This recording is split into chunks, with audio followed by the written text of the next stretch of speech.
you hear those kinds of stories come back about the positive things that occurred because they were here for courses that we do.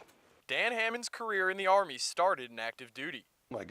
Became part of the U.S. Army Reserve back in Madison, Wisconsin, where I grew up. And through opportunities, then I was able to go on active duty.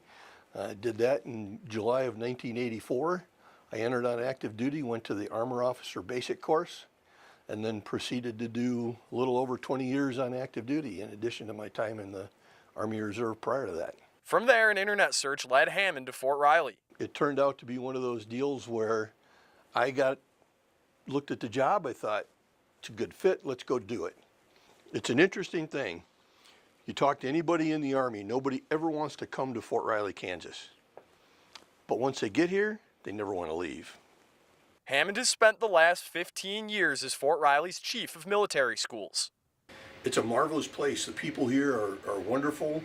There's an attitude, particularly among our civilian employees, of we're not going to tell you no, but we need you to help us get to yes sometimes. One thing Hammond has never said no to is volunteering.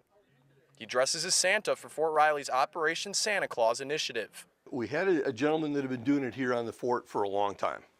His health got to be kind of in question. And so I got asked if I would be willing to try it. And so the wife went out and got me a Santa suit. And the next thing I know, I was there doing it. I did Operation Santa Claus, I did the Christmas tree lighting, and some other things along those lines. And I do love it. It's fun. Hammond doesn't only volunteer when milk and cookies are involved, though. He's also the state coordinator for the Run for the Wall as part of his leadership in the American Legion. He's always been fair. He's always willing to listen on both ends, willing to listen to all sides. If he doesn't, even if he doesn't like to hear what he's hearing, he will handle it fairly well. He's very flexible. Takes on whatever he needs to be taken on or whatever's thrown at him.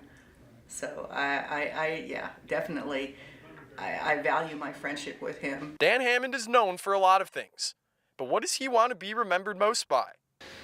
That I was here and I was willing to help, and I did my very best to be a positive influence across the entire place.